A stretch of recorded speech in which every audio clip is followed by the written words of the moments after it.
Good morning and welcome once again to the Weekend Car Guy. On today's episode, we'll be showing you guys how to hardwire your radar detector to the back of your mirror, as well as using a permanent mount right underneath the mirror. As most vehicles today, they have a power source to power your mirror, either for a compass, garage door opener, or lights.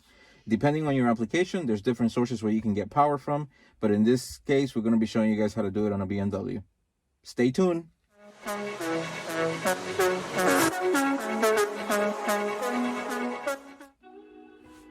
Alright guys, like I mentioned, we're going to be showing you guys how to hardwire your radar detector. In most cases, you usually have it plugged into your cigarette lighter, your charging port, or something to that sort. But in essence, we're going to go ahead and show you guys how to hardwire it to your mirror, so that way you don't have this cable coming on the dash. It's not in the middle of the way, it doesn't look ugly. And on top of that, you get your charging port back or your cigarette lighter back if you're a smoker. Obviously, smoking is not good, but then again, this is not a health show. This is more about cars. So, all right. And all you're gonna need is a simple tool such as this. This is basically a trim remover tool. It's made out of plastic, so it doesn't scratch up or damage any of your parts inside your vehicle.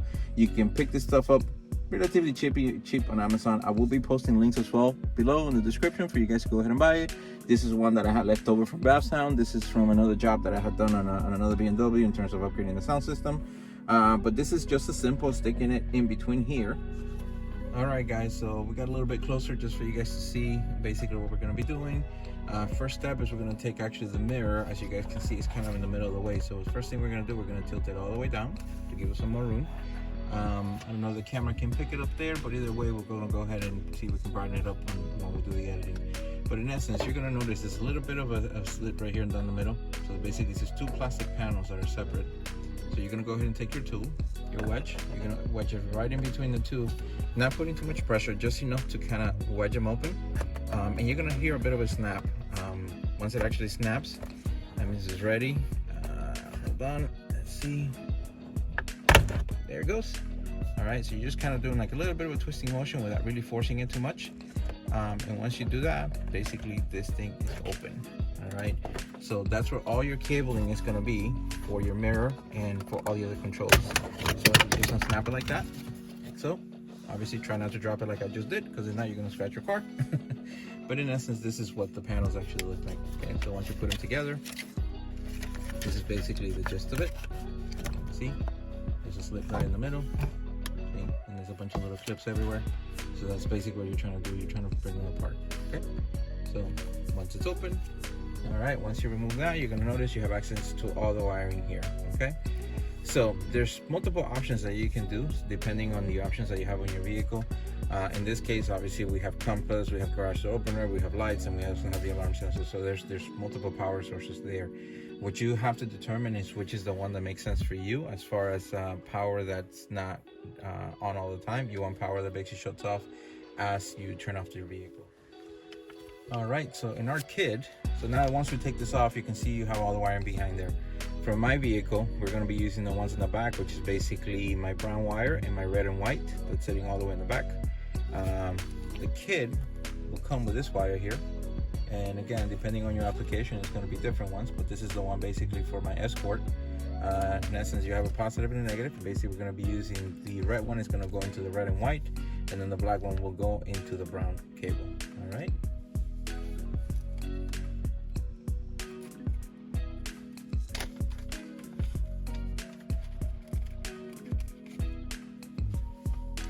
So the kit, one thing to keep in mind, the kit, this is basically the spades that go in there, but it also comes with this sets right here. So let's say your wherever your cable goes is not thick enough to take this one, you can always attach this extension in there, and basically what it does, it makes it a little bit skinnier. That's in case you don't want to force the cables in. Okay, we're gonna go ahead and do a test fit just to be on the safe side and see how it works out. Don't be afraid to pull these cables out. The reality, they're just clipped on there. Sorry, I know you guys cannot see me putting it in there, but I need to be able to get in there without damaging anything.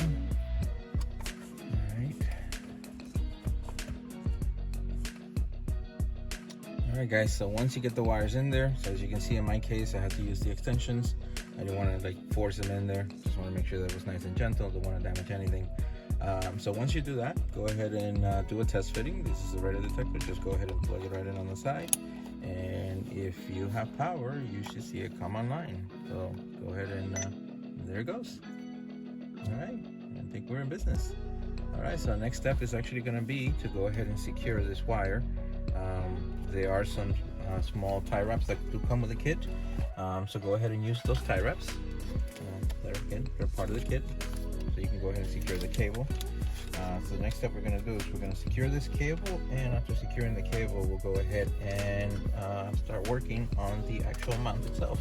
But before we do that, we have to put everything back together. All right, so first things first, we're going to go ahead and tie wrap this cable to here.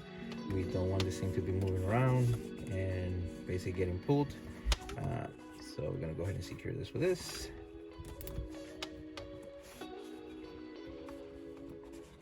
And there's different ways of doing this thing.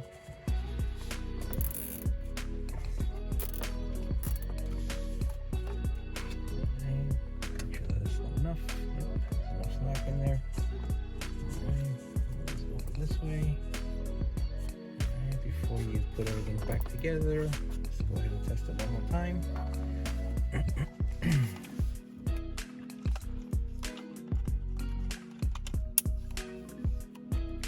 Plug it in. Let's see. All right, we're good. We're in business. We got power. Yep, and everything is on. All right, so let's say you don't buy that flush mount that I was mentioning to you guys. You could always go ahead and just do this and mount it on there. That being said, it's kind of in the middle of the way. There's a sensor that goes here in the front of the vehicle that, at least in my case, it wouldn't work. So that's why we're going to go ahead and use the mount. All right, but now that we know that this is working and it's secure, we're going to go ahead and clip those tie wrap, and then we're going to put the plastic cover back on. All right, so here we go. So now we have everything installed. We're going to go ahead and just clip this tie wrap so it's not in the middle of the way. All right, and we're going to start putting back together all the plastic. Putting everything back is just the same as removing it. Alright, so I don't want to do overkill, so I'm only going to do one tie wrap. Alright, you just got to line up the pieces. This goes like this. There is no wrong way of putting this thing back together because it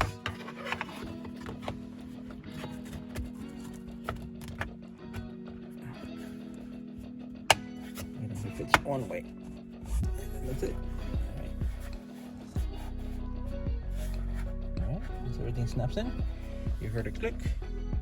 It means everything's back to normal. Everything's back in place. All right, just check the fitment on the mirror, and now you can go ahead and adjust your mirror. Let's go ahead and do a little bit of testing, moving it around to make sure that it's not hitting anything. Cable's coming around on the side, which is perfect. Exactly what we wanted to do. All right, and we're gonna go ahead and now we're gonna work on the actual mount itself. All right, first steps first, gotta go ahead and take this, the original mount, I'm gonna take it off. This is actually a magnet, believe it or not. So it's just magnetized, just pulls right off. First things first, this is your mount kit. Basically this piece right here goes over the mirror in the back of it. So basically where the bracket goes, that's where it goes mounted on. So all you're really doing is just cramping it on. All you're really doing is just cramping it on top of the mirror. And then this is just adjustments in terms of like the distance, you know, how you want the actual radar detector to be mounted. All right. So the kit does come with a few different mounting options depending on the brand, because again, this is a generic kit. I will be posting the links down below. But again, there's nothing to it. All right. So first step is going to be to go ahead and mount this in the back of the mirror. So first things first, let's see how this works out over here.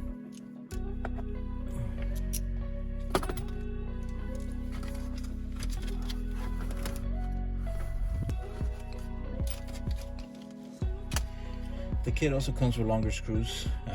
Let's say your mirror is too thick or the positioning is not right, so they give you a separate set of screws that basically would replace this mounting section right here in case you need to extend it. In my case, I'm not going to do that. What I'm going to do is I'm actually going to take as much of it out as I can. All right. Don't really want to have this screw sticking out. Just going to look ugly. So I'm just going to go ahead and try it this way. All right. And that I think barely makes it. but I think it's just enough for me to do the adjustment that I need to do. All right, perfect. See, so that's where that goes. And then we're gonna go ahead and take the second screw that comes with the kit itself. That is basically the same size as the one that's there. All right. And let me reposition the camera to see if you guys can get a better look at that. All right, here you go. So this is a look basically at the bottom of the mount. This is basically the way that it goes. You notice there's a bolt already here that's going through, so I'm going to go ahead and add the second one now on here.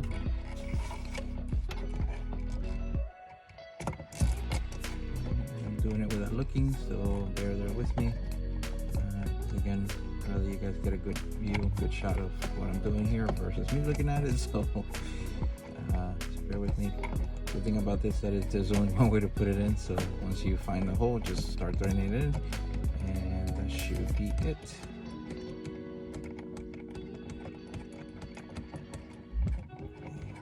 On there, I feel like it's falling out, so it's a good sign.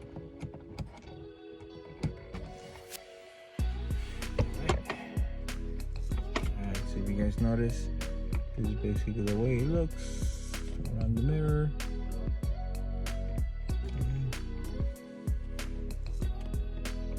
Get it from the other side, and then basically just get it all nice and tight.